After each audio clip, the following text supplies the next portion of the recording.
On today's episode of Anime Afterthought, a certain scientific Railgun, Season 3, Episode 6, the battle begins. And although I completely disagree with how easily he got off on today's episode, the totality of Baba's punishment resulting in what amounts to a slap on the wrist, but in this case it was his face, I can take solace in the fact of his inevitable fate. Yes, you guys reminded me that Baba Yoshio is currently trapped in the end of days bunker-like structure known as the Summer Resort, with the security on lockdown and what is presumably a wall of water surrounding this fortress. It looks like Baba has no means of escape, and with the communications cable being severed, he has no contact to the outside world. Starvation, dehydration, asphyxiation, or maybe just plain insanity. It seems Baba's fate is all but sealed. So I love to take this opportunity to say, that's what you get for hurting Congo, you little bitch. Now, last we left off, we had a very climactic episode. I was just balls to the wall, full emotions, just seeing Congo go at it,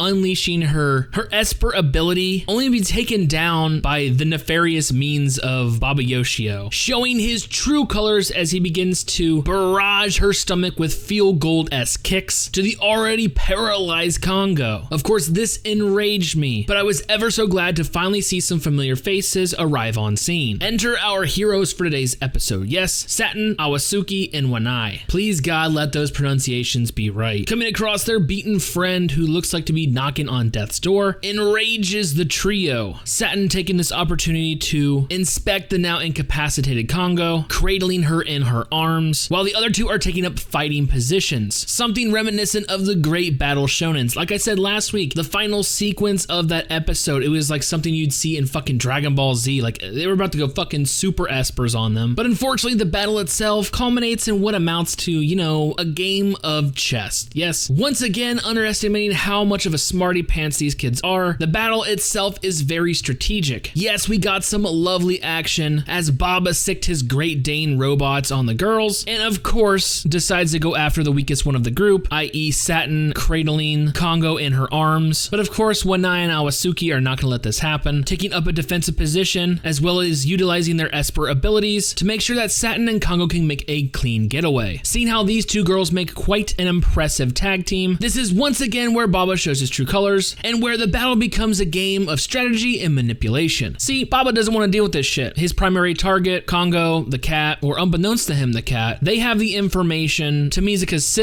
twin. He even goes as far as offering a bribe to Wannai, because he knows that her and Congo were previously talking about Mizuka's sister. Of course, that's not gonna fucking work. They're already filled to the brim with fucking rage, and have made their intentions vehemently clear. Knowing the fact that Congo is currently running a fever, and one of Baba's mosquitoes is the culprit, they have proclaimed to get it at any cost, including by force. So when I heard this, I was like, fuck yes, we're finally gonna get to see some action.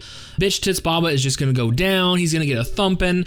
No, of course, he uses, sleight of hand and, trickery. Basically, he's one of those typical villains that even if they would ask for a fair fight or mercy, as soon as you turn your back, they'd pull a Frieza and try to throw a destruction disc at you. Yeah, they're the kinds that literally you cannot fucking trust. And of course, knowing that he can't take on this powerful duo, decides to divide and conquer, throwing a decoy vial that held a mosquito towards one of his Great Danes that takes off running. Awatsuki decides to go after it. And it's funny, Baba even admits these two obviously know that this is a trick. They know what's going on. But of course, this is a risk they cannot afford to take. Congo's life could possibly be hanging in the balance. But at least we still have Wannai, and we get to finally see her ability more in action. Yes, I believe it is called Hydro Hand. Basically, it's water manipulation. So basically what we see here is her taking on a large pack of these Great Dane robots, as Baba is, slowly trying to make a quote-unquote getaway. In reality, he's trying to lead her to a specific location. Of course, his condescending ass believes he is in complete control, but this will ultimately lead to his downfall. Thinking he has the upper hand, he's leading her into an ambush. Seemingly arriving at that point, we see Wannai completely run out of her water, and of course, he goes into complete monologue faction. Oh, within a few seconds, I already knew your exact ability. It's water manipulation. I mean, your total length is 18 meters. He even draws a line in the fucking sand like, oh my god, such a fucking douche. I also know you can only manipulate 3 streams at a time, and once they've gone out of your control, you can't recontrol them again. Like, he's literally monologuing right now. Like, it's literally a typical fucking villain. And like I said, this is his downfall, as he's like going in to, do quote unquote, an attack, basically, he basically leaves himself open. And Wannai surprises him from a fucking sewer grate that was connected to the pond earlier. Oh, by the way, I can manipulate 4 streams at a time, and literally puts a bubble of water around his fucking head. And at this point, it's fucking hilarious. I am just so fucking giddy. I don't know what I was expecting. I wanted like her, as soon as she took up that fucking pose, as she lured him in a little bit, to get the jump on him, saying, I can actually, defend myself. We've been taught at Tokuwadai, I know hand-to-hand combat. I wanted her to go up to him and just like beat the shit out of him. Like, I was hoping for so much more, but to see him squirm was quite pleasing to me. I mean, I don't like taking pleasure in other people's pain, but this is a guy whose last episode was like 7 or 8 kicks, and now she's coughing up blood and shit. There's got to be internal bleeding. Like, that's fucked. This dude deserves to get got. And then, like I said, just the monologue itself is so creepy. Like, oh my god, just to see him in this actual predicament was fucking hilarious. Of course, it doesn't last long. Still manipulating the Great Dane robots. They suck out the water, but of course, as soon as water gets inside, she's able to manipulate it, basically incapacitating what remains of the Great Dane. So at this point, it seems he's fucked, so he goes into full dick mode and just like, oh, you know what? I'll go ahead and use my mosquito on her. The one that they're actually trying to obtain to understand what the fuck's going on in Kongo's body. Yeah, such a scaredy shit move. Like that's his ultimate trump card. Once again, we go back to how, strategic and mindfuckery this whole battle was. As the mosquito is coming in for an attack, it literally gets within a couple inches of Wannai and falls straight to the fucking ground. Like, what the fuck? What the hell's going on? Well, don't forget, this is a duo. This is a tag team battle. There was 2 here. Yes, it seems Awatsuki had such a forethought. Before she took off after the Great Dane, she had the foresight to actually put, almost like a force sphere of her Esper ability around Wannai, knowing that Baba is such a little shit pig that he would pull some kind of, scammy, underhanded shit like this. Like, to have the mental capacity, like, I just underestimate how smart these fucking kids are, but I shouldn't. It's Academy City. Everyone is probably very, very smart. Speaking of power, though, we were able to get a very good look of it after her, like, mad dash to go get tracked down that Great Dane. It's buoyancy. Now, I had to look this one up to be 100% sure. Like I said, Baba's condescension was his downfall. He thought it was just basically telekinesis. No, buoyancy is the property of how things float, both in, like, air and water. Like, it's how things float. So she wasn't mentally, moving the Great Danes into the water. Basically, she was spiking up their buoyancy to make them float higher. Like, and it basically just threw them off track. We get to see a good showcase of this is basically she touches, I believe, her shoes and then can basically walk in this case, jump on fucking water. Finally, getting the upper hand on the Great Dane, getting the vial and seeing that it was a decoy, she's able to make a mad dash to Wannai. Now it's Baba on the ground, soaked in water, almost fucking, dying. Lost his trump card of the actual mosquito, and we see him go off on a fucking tangent, asking for mercy, pleading, begging, and basically the only thing that happens in this fucking battle is Wannai goes off and fucking bitch slaps him. I was hoping for so much more, and they almost made it like a teachable lesson, but we know the inevitable outcome that he doesn't fucking change. Because Awatsuki's like, oh, no, don't worry. He really needed that. Like, what? What do you mean? Like, he needed a swift kick in the ass. Why are you letting him? What? Now, at this point in the story, Saturn has finally made it to the hospital. Lo and behold, who's right around the corner that just happens to be next to this hospital? Mizuka. And as she goes in to see what's wrong with Saturn, she looks upon Kongo's body and is utterly horrified by what she has seen. We see her in full-on fucking rage mode. This is speechless Mizuka. The Mizuka you don't want to fuck with. Luckily, she's able to use her, electro manipulation to discern that mosquito that attached itself to Kongo earlier, and doing what I can only assume is some kind of back trace along the GPS signal, finds the now frantic and frustrated Baba. Like, at this point, Baba's having a bad day. He was so happy-go-lucky. Oh, I'm gonna do this, I'm gonna do that. Oh, a new mission? Take out the Mizuka's sister? Okay. Oh, here's Kongo. I'll take her down. Oh, here's these other 2 girls. Well, that's when shit goes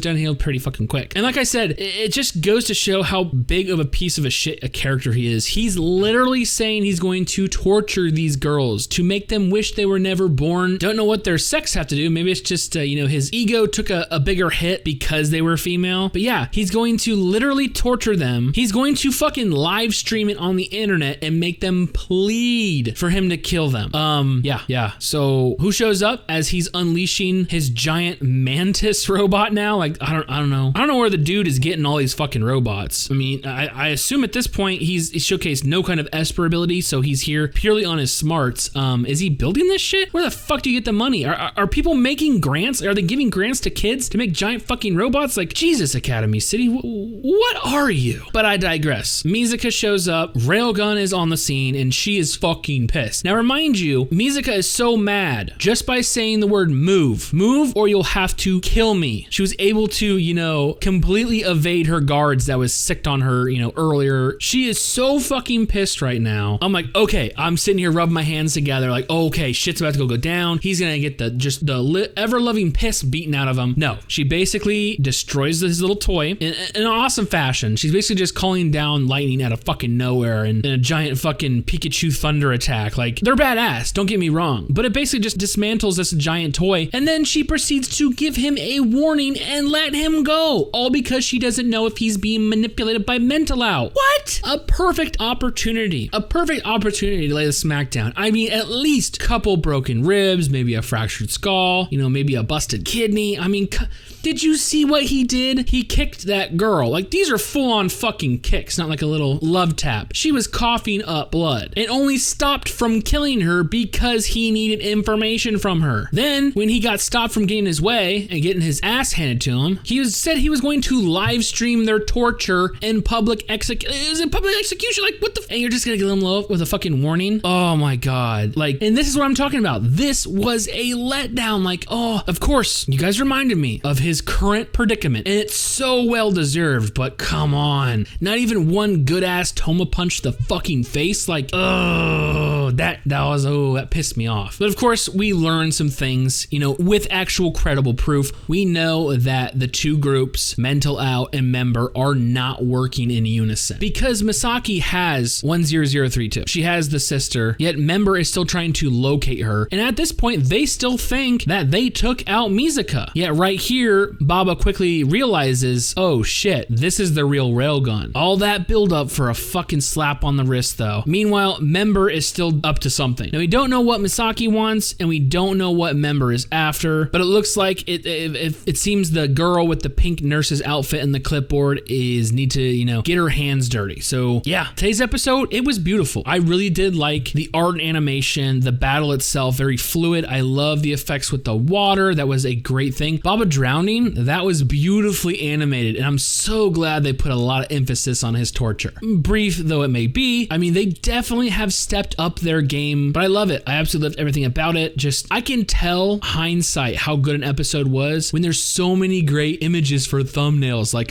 loved it. Going forward, Congo, I hope she's fucking okay. 10032, what's fucking going on with her? Now she's in the hands of Mental Out. We know that she's not working with Member, but what the fuck is she up to? Also, Member, like, what the fuck do they want? What is this girl in the pink fucking after? I will say one thing for sure. I don't want to see Baba ever again. Ever fucking again. If he makes a little cameo in this series, I will lose my fucking shit. But I have to say, with everything I've seen so far, me loving this series and so much still to uncover, I cannot wait for future episodes.